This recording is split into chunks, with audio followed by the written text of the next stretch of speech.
Hey there, and welcome. Today, we're diving into a single, pretty mind-blowing idea that connects the deepest laws of physics with, well, the nature of life itself. We're going to try and answer a huge question. What is mass, really?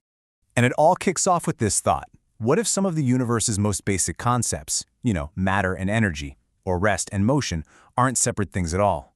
What if they're just two different ways of looking at the exact same truth? That's the elegant puzzle we're going to unravel today.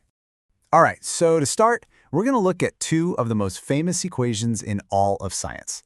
You absolutely know these, but I bet you've never seen what happens when you put them together. So on one side, you've got Einstein's legendary E equals mc squared. It tells us that energy can be stored up as mass, as actual physical stuff. But on the other side, you've got Planck's E equals hf, which says that energy is oscillation. It's a frequency, a vibration. One seems to describe solid things, and the other, pure motion. So how can they both be right? Well, it's pretty simple, actually. If they both equal energy, then they have to equal each other. And when you rearrange the formula just a bit, you get this beautiful little equation.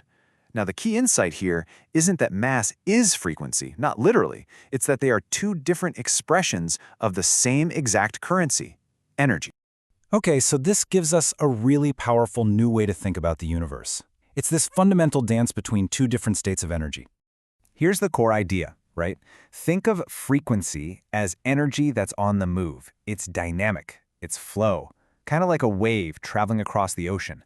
Mass, on the other hand, is what happens when that energy comes to rest. It gets stabilized, organized into a structure. It's the same energy, it's just settled down.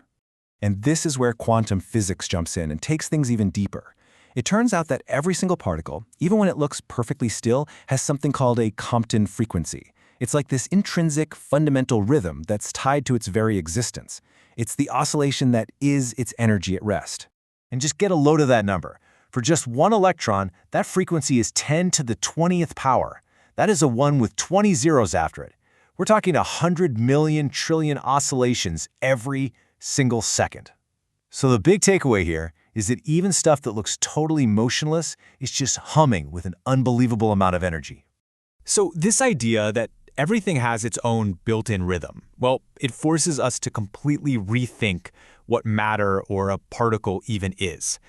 The reality is so much weirder and honestly more beautiful than just tiny little solid balls floating around. You see, according to our best understanding of physics, the whole universe is made of these invisible fields that are everywhere.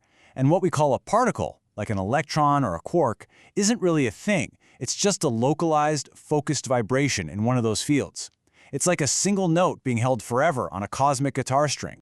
And here is a fantastic way to picture it. Radiation, like a beam of light, is a traveling wave. The vibration moves, and it carries energy across space. Mass, though, is a standing wave. The vibration is still there, all that energy is still there, but it's contained. It's holding its energy in one spot. And there it is. That's the core insight. The stuff that you're made of, the chair you're on, the planet under your feet, it's all just energy that's been organized into these incredibly persistent, stable patterns of vibration. Now, here's what makes this whole idea so powerful. This isn't just about weird physics. This principle of dynamic energy settling down into a stable structure, it's a universal pattern. We see it happening everywhere, at every scale. Let's just look at how this plays out, because it's wild. In physics, we just saw how the energy flow of radiation can stabilize into the structure of matter. Okay. In biology, the flowing energy from sunlight gets captured and stabilized into the structure of biomass, wood, leaves, plants. And check this out. Even in AI, the dynamic energy of computation and training eventually stabilizes into the fixed structure of a trained model. It's the same exact pattern, just playing out in totally different arenas. Let's just pause on this one for a second. It sounds like poetry, but it is literally true. Through photosynthesis, a tree captures the frequency of photons from the sun and uses that raw energy to build the chemical bonds that create its own mass. It is, in a very real, very physical sense, stabilized sunlight. So, let's bring all this home.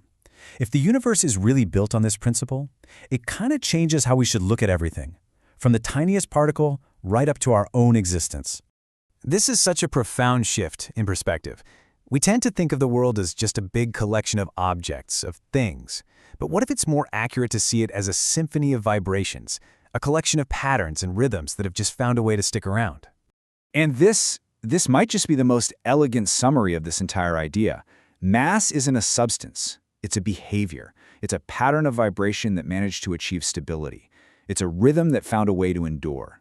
And so we end here. From physics to biology to intelligence, maybe the fundamental drive of the entire cosmos is just for energy to find stable patterns, for vibrations to find a resonance that lets them persist. You have to wonder, maybe all of existence, including us, is just the art of finding a frequency that can stay.